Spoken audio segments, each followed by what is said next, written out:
자, 한번 보겠습니다. 자, 173인가요? 자, 여기 한번 볼게요. 앞에서 우리는 지금 두 가지 했죠? 그 농도에 따른 평형 이동, 압력에 따른 평형 이동. 자, 이제 마지막으로 온도에 따른 평형 이동을 한번 보도록 할게요. 자, 이 온도를 변화시키면 어떻게 된다? 자, 그 온도 변화를 줄이는 방향으로 평형이 이동한다 이거예요. 자, 온도를 높여주면은 어떻게 된다? 온도가 낮아지는 방향으로 열을 흡수하는 흡열 반응 쪽으로 평형을 이동을 하게 된다. 자, 다시 온도가 높아졌어요? 그럼 온도 낮아지는 쪽으로. 흡열 반응하면 주변에 있는 열 에너지 뺏어서 주변의 온도가 낮아질 거 아니야. 그지? 자, 그 다음에 주변의 온도를 낮추면 주변의 온도가 높아지는 반응. 그래서 발열 반응 쪽으로 평형이 이동을 하게 된다. 자, 마찬가지로 자, 사산화이질소랑 이산화질소가 현재 준비가 되어 있는데요. 자, 이 이산화질소가 사산화이질소로 변할 때 자, 델타 H 엔탈피 변화량이 얼마야? 마이너스 58kJ이지? 자, 이거는 에너지가 줄어든다는 얘기예요. 에너지가 줄어든다. 열 에너지가 방출되고 있다.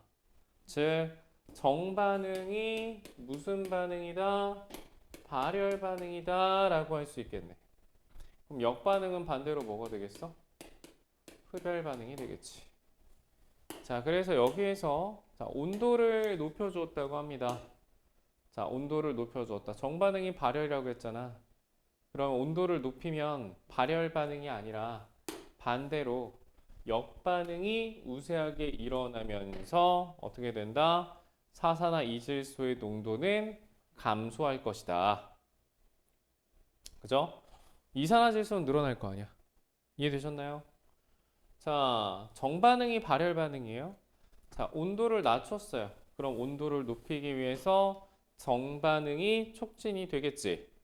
그래서 이산화질소의 농도는 낮아질 것이고 반대로 사산화이질소는 농도가 증가를 하게 될 겁니다. 점점점 무색으로 변하게 되겠네요. 자, 엔탈피 변화량이 0보다 작으면 자, 이건 무슨 반응이야? 발열 반응이다. 자, 에너지가 빠져나간 거니까. 자, 온도를 낮춰주면 정반응 쪽으로 평형 이동해서 처음보다 생성물 농도가 증가를 하게 될 겁니다. 자, 온도가 높을수록 평형상수가 작아진대. 왜? 이유가 뭐겠어요? 자, 델타 H가 0보다 작다는 건 발열 반응. 자, 그럼 온도를 높여주면 역반응, 온도를 낮추면 정반응. 자, 온도가 높아질수록 역반응 쪽으로 평형 이동이잖아. 그치? 우리 평형상수 구할 때 반응물분의 생성물이잖아. 그죠? 그래서 평형상수가 나오게 되는데 역반응 쪽으로 평형 이동을 하게 되면 뭐가 많아진다? 반응물이 많아진다. 그치? 자, 그래서 평형상수는 작아지게 될 거다. 자, 여기 델타 H가 커요. 흡열 반응이야. 정반응이 흡열 반응이라는 거예요.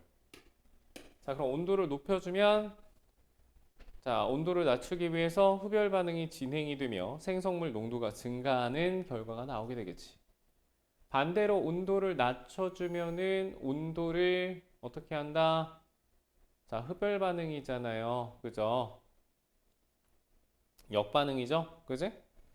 자, 다시 온도를 높이기 위해서 역반응. 그래서 생성물 농도가 줄어들게 되겠네요. 즉, 온도가 높을수록 정반응이 일어나는 거니까 생성물이 많아지면서 분자가 커지게 되겠지?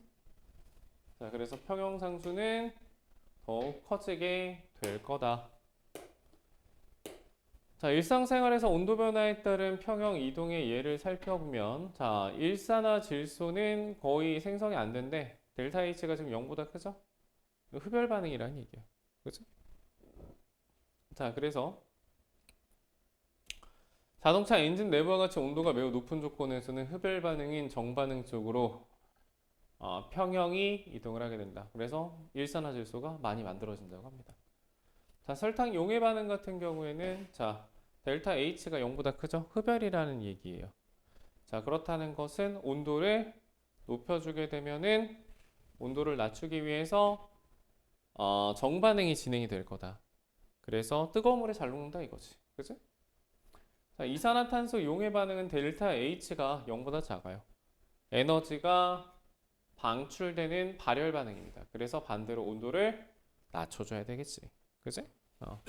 탄산음료 보관할 때 그래서 냉장고에 보관하잖아요. 실온에 보관하지 않죠.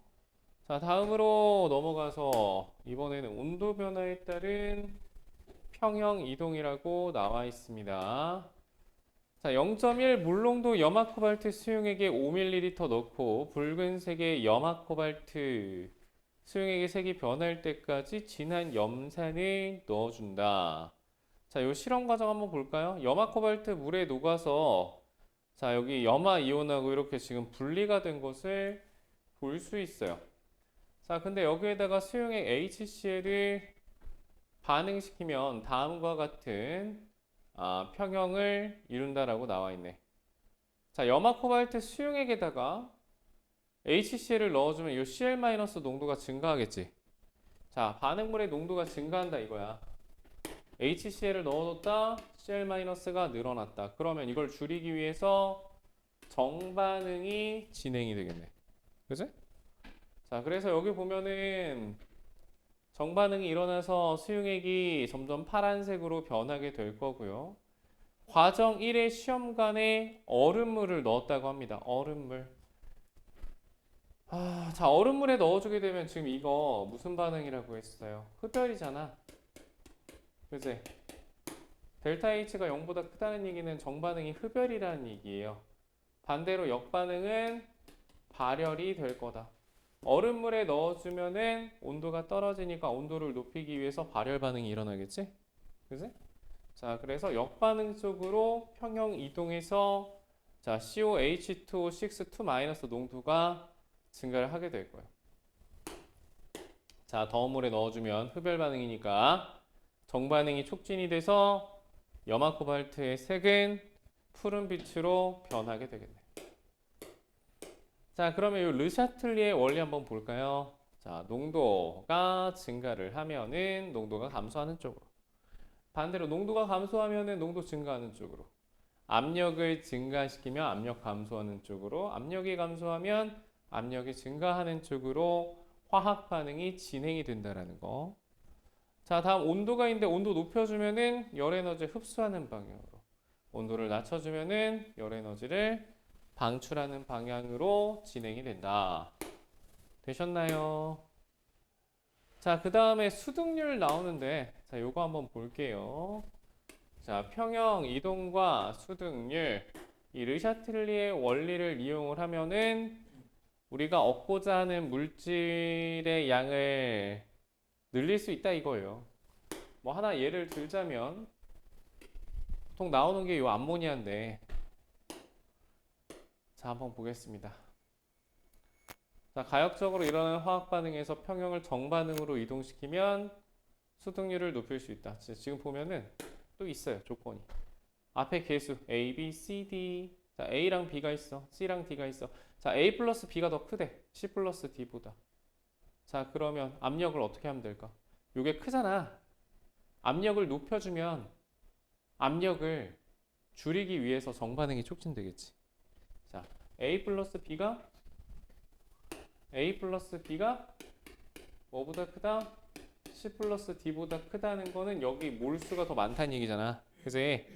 그럼 정반응으로 가면은 몰수는 감소한다. 역반응으로 가면 물질량은 늘어난다. 압력을 높여주면 압력을 낮추기 위해서 정반응이 촉진이 될 거다. 즉 A 플러스 B가 C 플러스 D보다 클 경우 압력을 높여주었을 때 정반응이 촉진이 돼서 더 많은 물질을 얻을 수 있다 이 이야기야. 이해되셨어요? 자, 그럼 똑같은 거는 뭐 별 의미 없고요. 자, 반대로 이번에는 A 플러스 B가 C 플러스 D보다 크다라고 가정을 했을 때 생성물이 더 많다는 얘기잖아요. 그죠? 자, 압력을 낮추어주면 어떻게 된다? 압력을 높이기 위해서 아니구나. 자, 다시. 자, C 플러스 D가 높아요. 그러면은 압력이 커질수록 어떻게 돼? C 플러스 D가 크면 역반응이 진행되겠죠? 그죠? 자, 그래서 압력을 높여주면은 수동률이 오히려 떨어져. 반응물이 더 많아지기 때문에. 이해되셨죠? 자, 온도 조건도 있어요. 자, 델타 H가 0보다 크다는 건 흡열 반응입니다.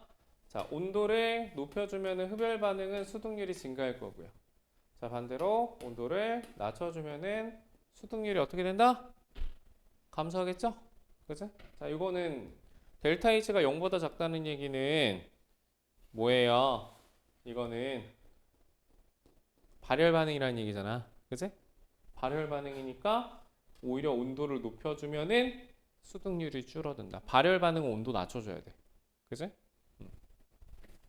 자, 다음으로 암모니아 수동률 한번 보도록 하겠습니다. 여기 N2 플러스 3H2 오른쪽 화살표 ENH3 델타 H가 0보다 작대요. 자, 엔탈피 변화량이 0보다 작다는 이야기는 자, 이거는 뭐야?